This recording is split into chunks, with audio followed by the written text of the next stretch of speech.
third time, this time they called it the second bank of the United States. So we've had, a central bank several times. Well, Old Hickory, what's his name? Andrew Jackson said, you guys are a den of vipers, and by the strength of God, I'll rout you out. And he threw out all the central bankers, and he killed a central bank for about 75 years. He did a good job of it. Not a perfect job, but back in 1913, the central bank came back. What do we call it? Federal Reserve. So they print money out of thin air. You've heard the joke about the woman goes into the bank and says, I can't be overdrawn. I still have checks left. That may be cute, but that's what the Federal Reserve is doing. Prior to 1913, how did Congress get money? They have to beg. They have to come to us and say, we were going to have this big scientific, we need $1 million to study the sex life of the mosquito. What did we say? I don't think so. Like, oh darn. We can't do our pet little project. So then they invent the Federal Reserve Bank. Congress is authorized to coin money and regulate the value thereof. They are not authorized to give that power to somebody else. If I'm a police officer, can I give you my gun and say, would you direct traffic for me while I go to lunch? Can I give you that authority? No, because I can't give you the responsibility that goes with it. We give Congress the responsibility to coin money. We did not give them the authority to give it to somebody else.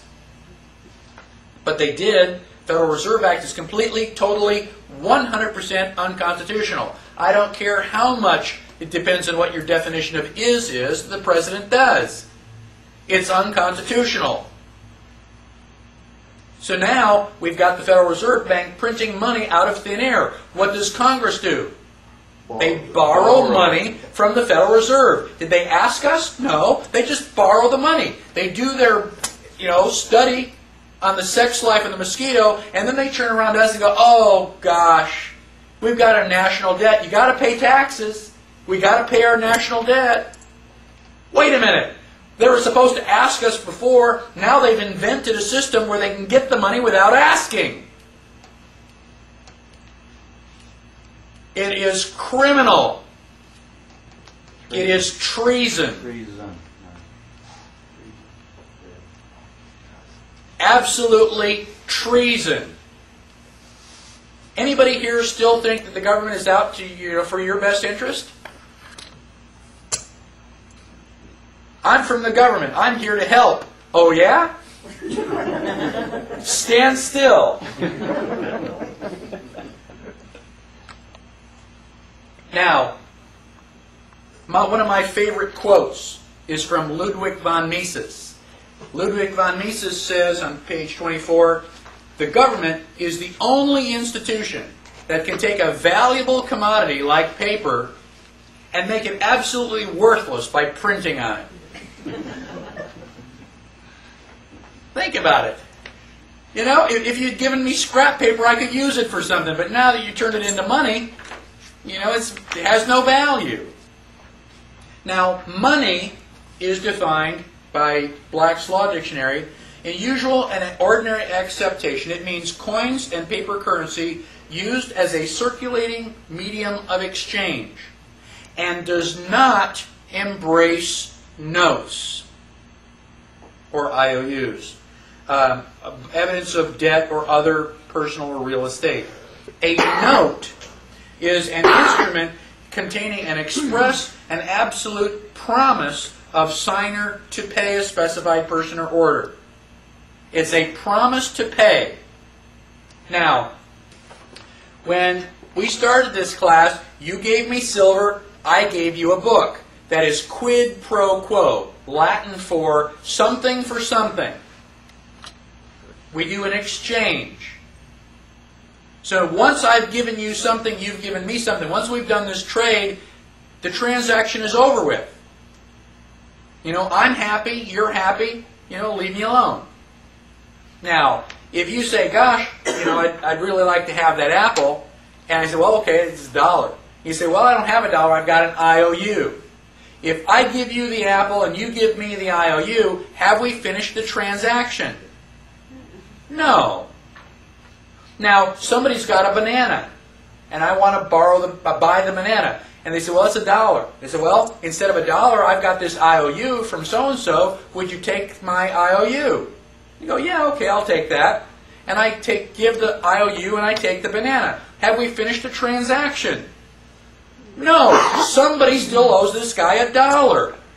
Somebody is still stuck. That's what a note is. At the top of the dollar, it says Federal Reserve Note. These are official IOUs that are absolutely, totally worthless. Now, they are not the same as this. This is a silver certificate. At the top, it says silver certificate. And at the bottom, it says $1 in silver payable to the bearer on demand. So you could used to be able to take one of these into the bank, and they would give you silver.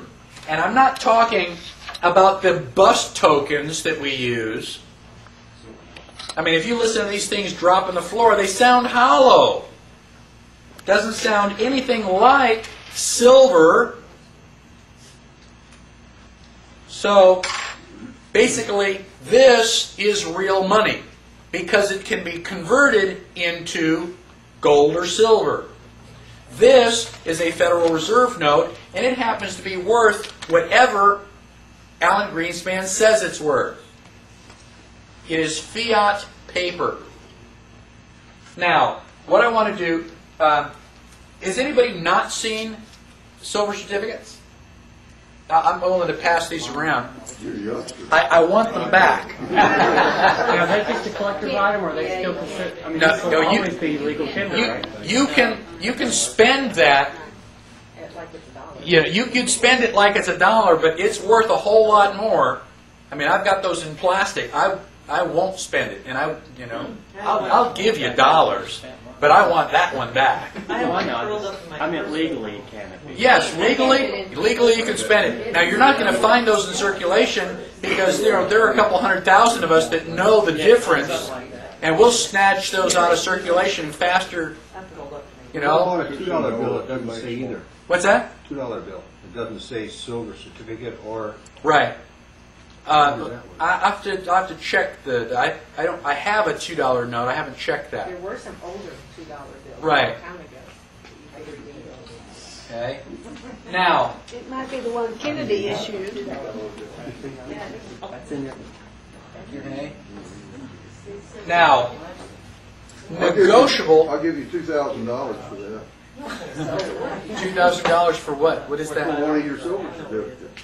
Oh. $2,000 bill. Yeah. Well, you won't take that. How about this million? Yeah.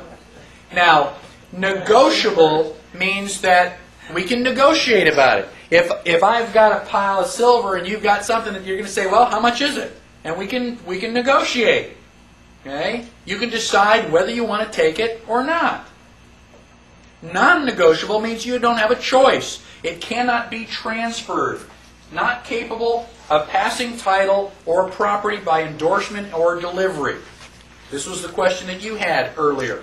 If I take your apple and I give you this silver, I'm basically transferring property. This is now your property.